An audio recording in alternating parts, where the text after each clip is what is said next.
Stephanie Williams, Special Advisor to the United Nations Secretary General on Libya. Welcome to Al-Arabiya. Thank you very much for this opportunity, Talal. It's great to see you again. You too. I would like to start by talking about the Geneva talks, the latest round in the beginning of July. The sticking point, as I understand it, in Geneva was the insistence of one side on not to accept the presidential candidacy of someone who holds two nationalities or two citizenships, which is really designed to stop only one person from becoming a candidate, i.e., some would say the Constitution was written for one person, not for the Libyan people. Is that a worthwhile price to pay when the whole future of the Libyan people is held hostage? Let the people decide them for themselves. What is the strategy here? One individuals can block everything in the process. So thanks very much for the question and for the opportunity to talk about the work that the United Nations that we have done with the parties to the Libyan conflict to attempt to move the process forward.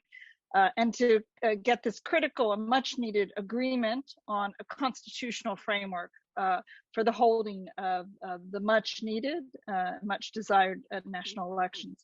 So, why is a constitutional framework important? It is, after all, the fundamental contract between the governed and those that they elect to govern them.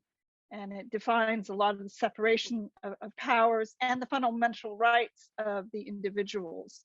And so it's quite urgent that the parties overcome this blockage now on the eligibility requirements for the presidential candidacies for what would be the first presidential elections in Libya's history. There's already been a lot of work done, and I think a lot of remarkable flexibility, particularly on this issue.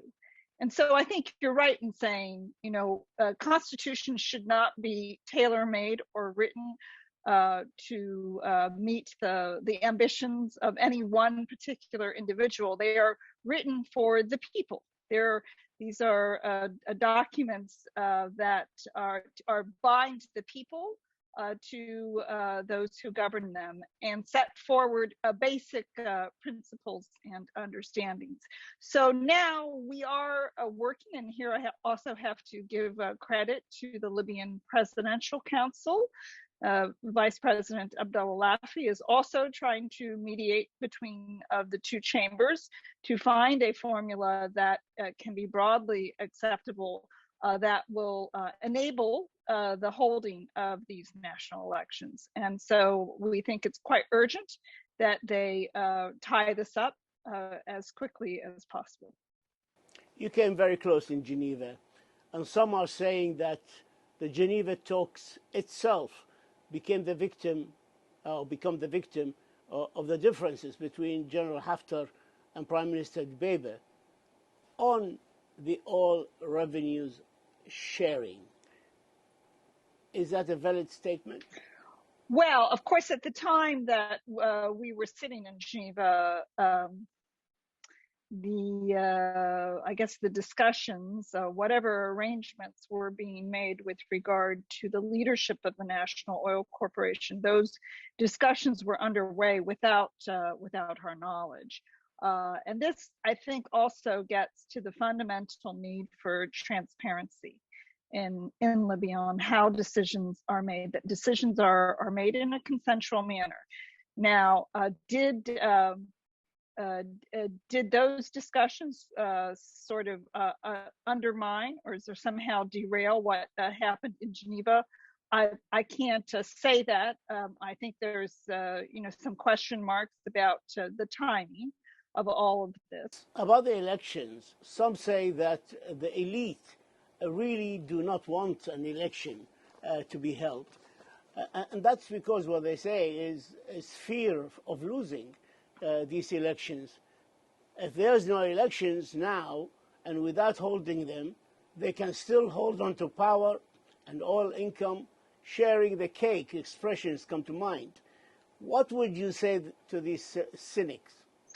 Well, I think in my now almost 4.5 years working on the Libyan file, one thing I can do to characterize the in a political class is to note that they are nothing if not transactional and opportunistic.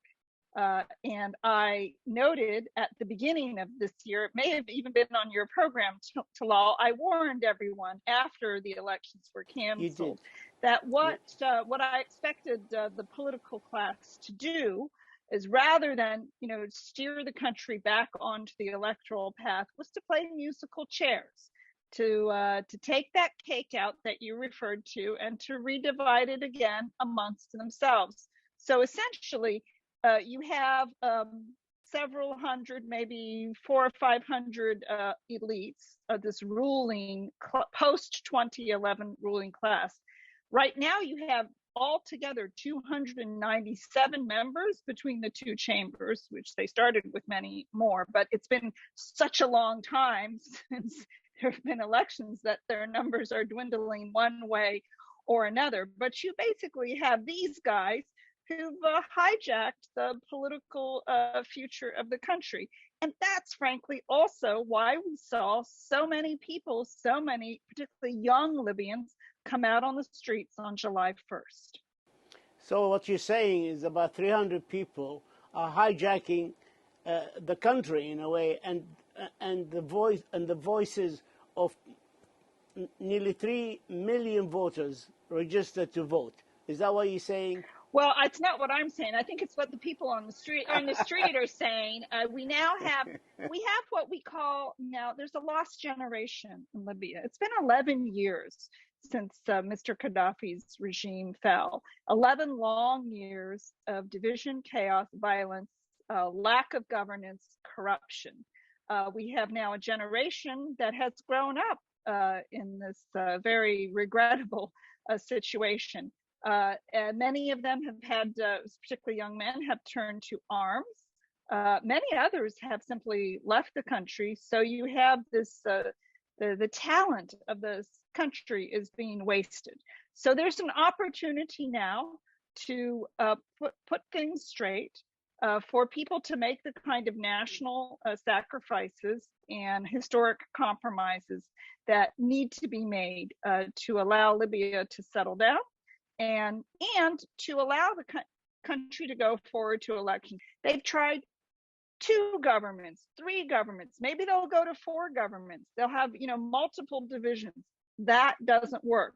What works? What works is to give the power and the choice back to the people.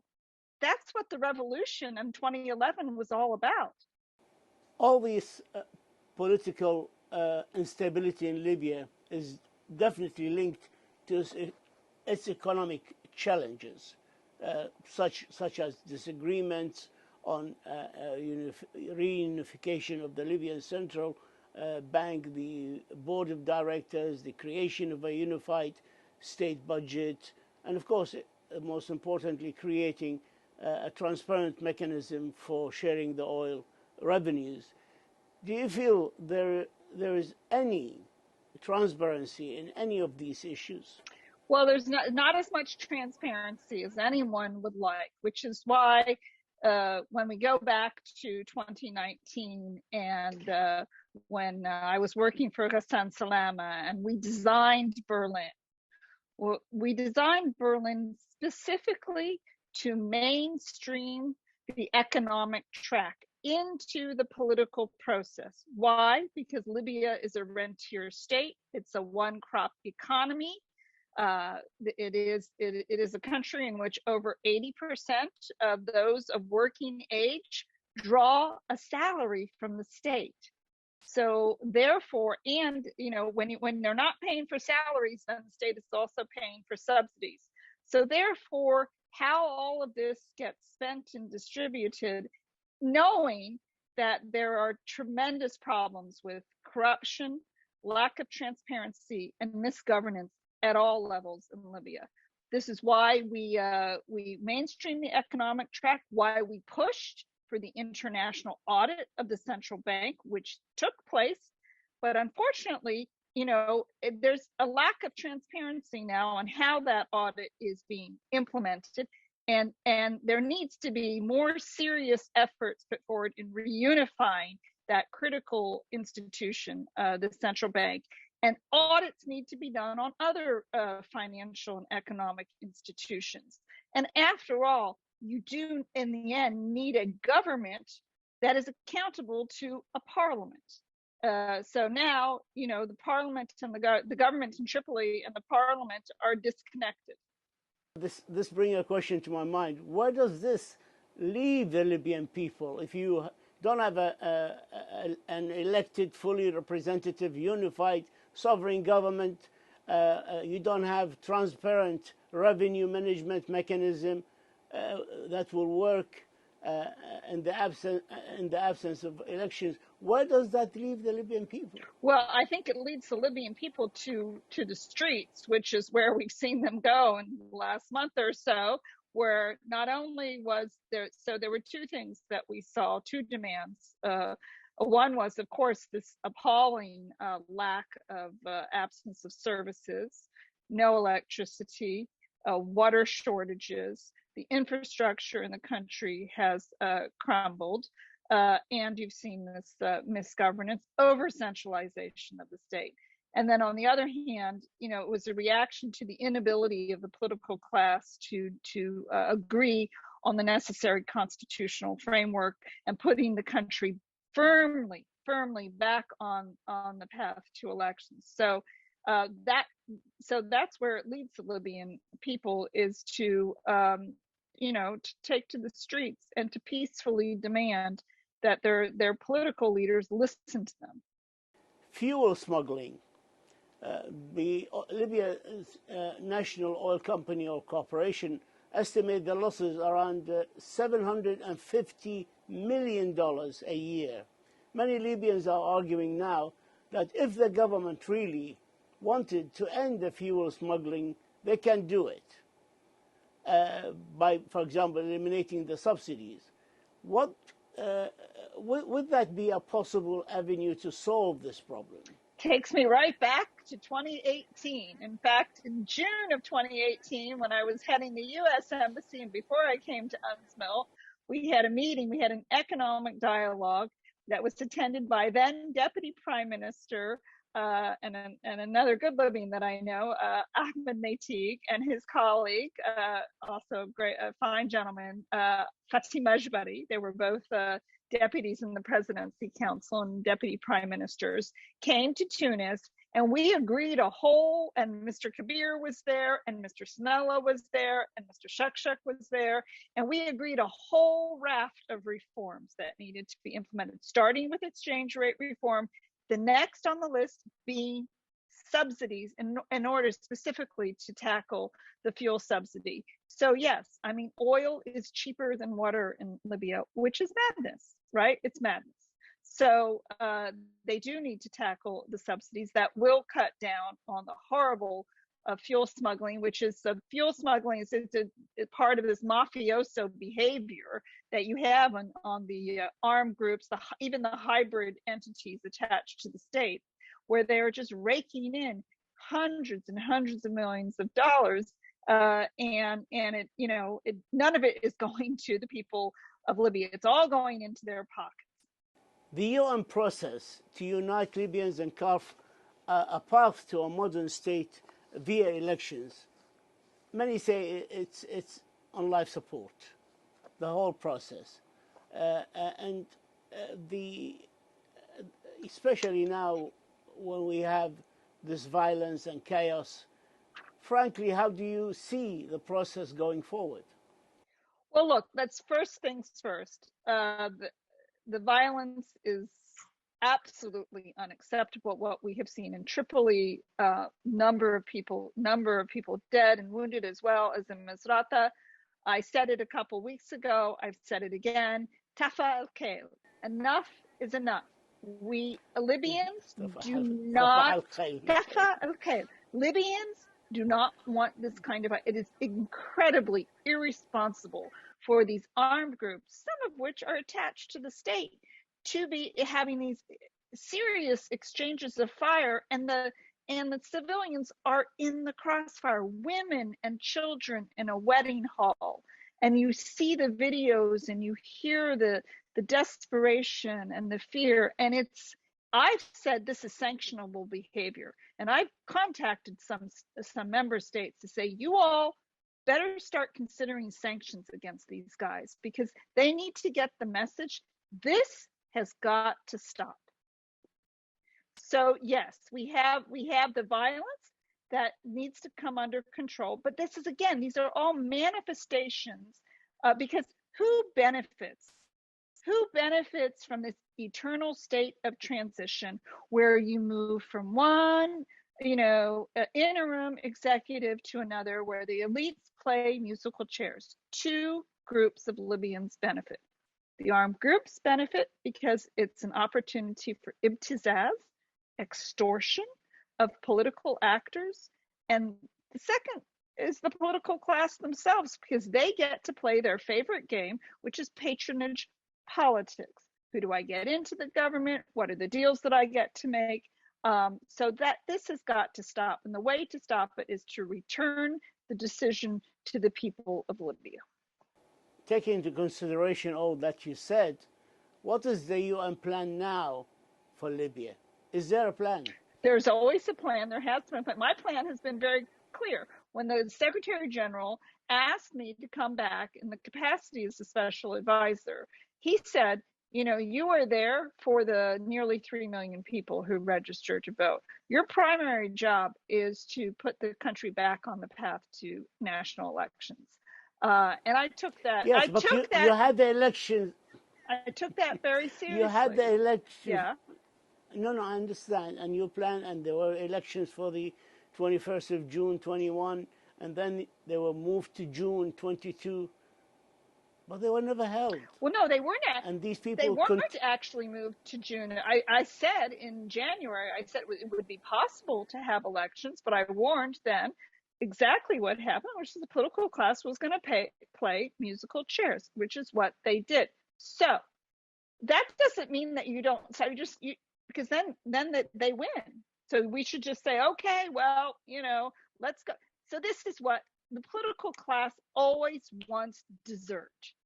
Dessert for them is what? Dessert is another interim government. Let's get everyone excited about another shuffling of the chairs.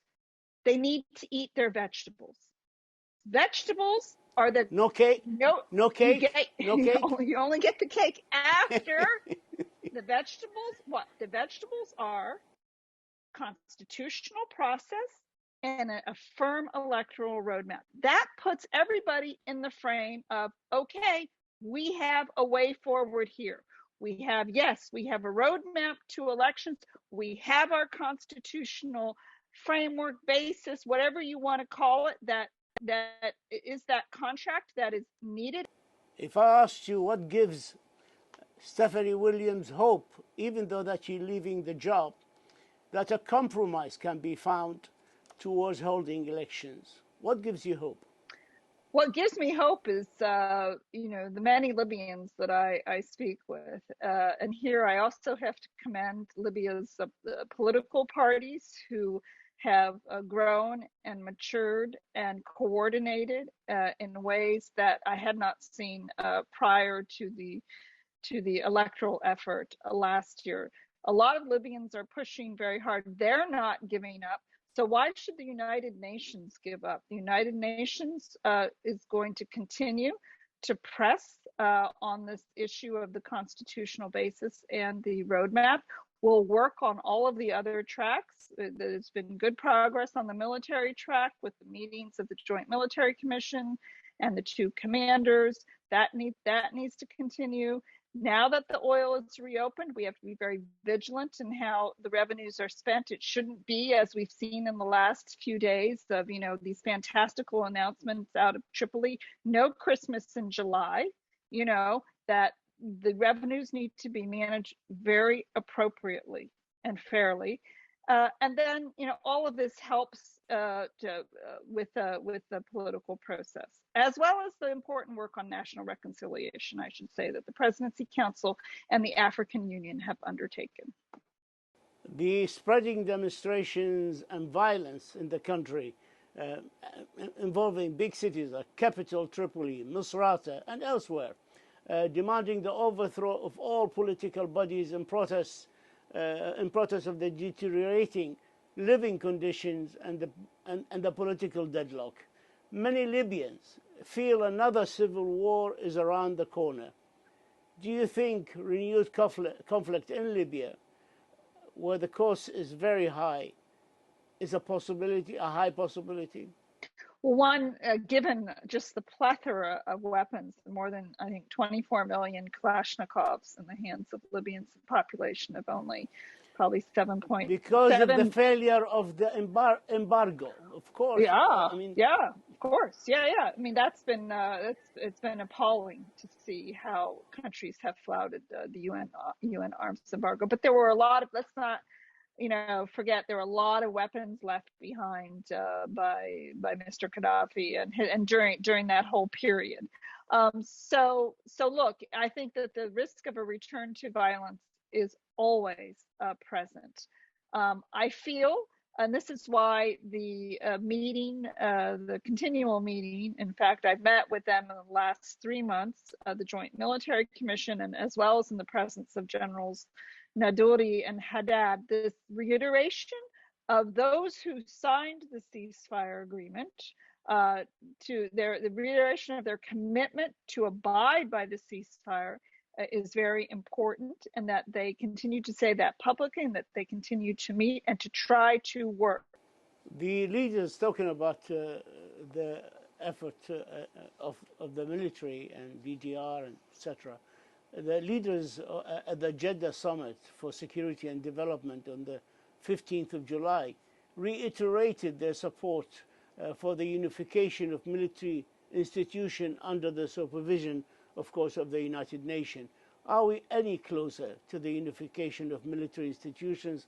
And is there any realistic plans for foreign fighters' departure from Libya?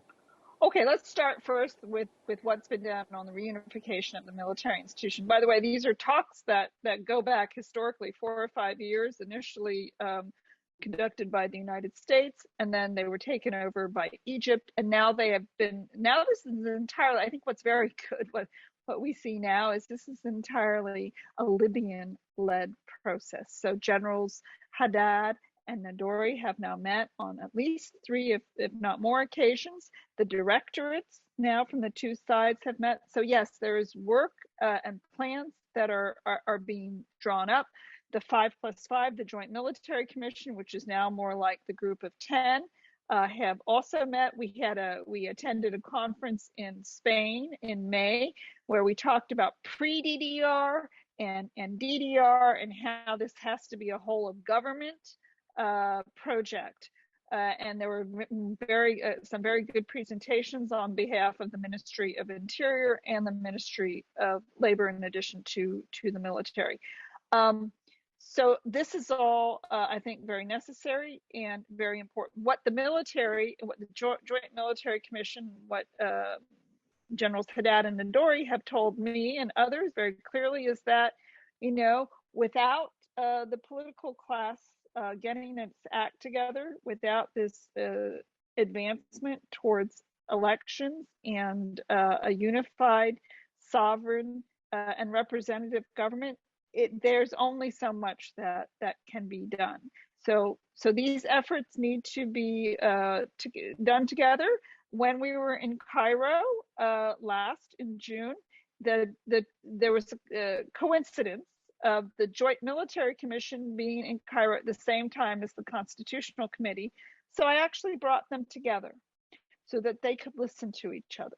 So also that the political class could hear that what they say and do has a material effect on the Joint Military Commission and its efforts. Any realistic plans for foreign fighters to leave Foreign Libya? fighters, yes.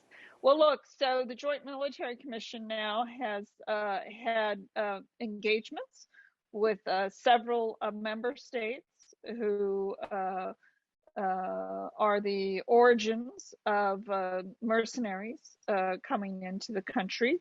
They've visited, in Cairo, they met with representatives from Sudan, Niger, and Chad. And there have been some returns of mercenaries to Sudan. There need to be more from all places. They also visited Ankara and Moscow, where they had conversations with the governments there. Is it happening as quickly as it should? No, it is definitely not. There, that all of that needs to be accelerated, and the countries involved need to respect the sovereign request of the Libyan authorities for the departure of these forces and mercenaries. The human rights issue in Libya and the continued deterioration of human rights conditions throughout Libya, and the absence of the systematic legal and political accountability remains pressing concerns. Do you think perpetrators should be held to account, for example, by the International Criminal Court? Would that help? So there are, several processes underway. We do have the International Criminal Court has visited Libya. They have particularly looked into the issue of the horrible situation of the mass graves in Tarhuna, and I visited Tarhuna in May.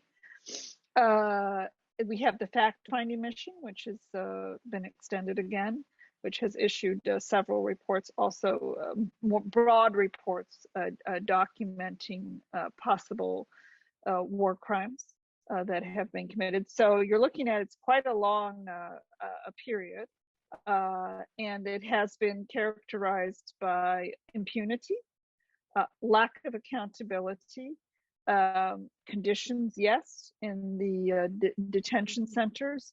I've had, for instance, firsthand accounts received of conditions in Matiga prison, where you have prisoners jammed into cells where, they when they sleep at night, they have to sleep on their sides on cardboard. This is appalling and absolutely unacceptable. Similarly, conditions in the prisons in the East are also deplorable, and there is continuing engagement. So the UNSMIL has a human rights section. Visited the East yesterday. We continue to request access to detention centers. We continue to advocate broadly for the rights of all those who are illegally detained, and we have variously engaged with the judicial police, conducted trainings, but it is also true that there is just, for those who perpetrate abuses in Libya, there's little, if any, accountability. And I heard the anguish firsthand when I was in Tarhuna. By the way, there are hundreds of people that are still missing in Tarhuna because this murderous clan that was supported by a number of Libyan authorities, starting from governments in Tripoli and then to its last alliance with the Libyan National Army. It was a murderous, criminal gang that engaged in horrible abuses. You have played an important role in Libya since 2018, for nearly 4.5 years, as Deputy Special Representative of the United Nations, a caretaker of UNSMIL, acting SRSG, and now you are a special advisor, but you are leaving Libya now. How do you feel? Do you have mixed feelings, regrets, memories? Can you share with us anything?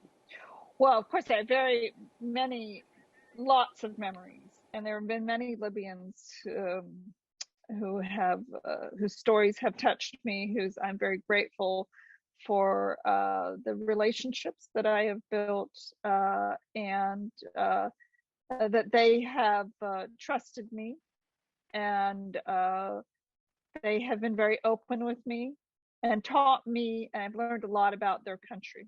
And it helped. It was all very helpful as we were trying to, navigate our way out of the various crises.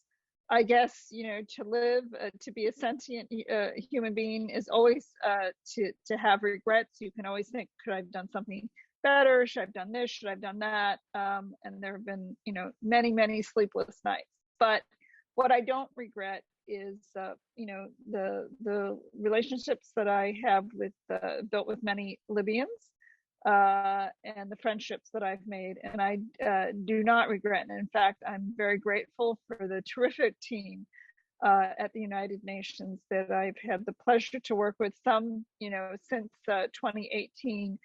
Some more recently, these are the unknown soldiers. And three of whom literally sacrificed their lives and were killed in a terrible attack in Benghazi in 2019. And we should never forget their sacrifices and contributions. So I think I have more to be grateful for than to regret.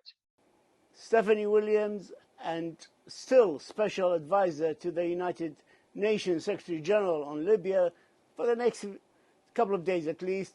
Thank you for this interview, which is an exclusive farewell interview, and we are honored to have you. And more importantly, thank you for your service to the Libyan people and your endeavors. Thank you so much. Thank you. Thank you very much, Talal. It's always so great to be able to come on to your show and to have these really very rich discussions. I appreciate it, and I salute you. Thank you. I salute you. Thank you.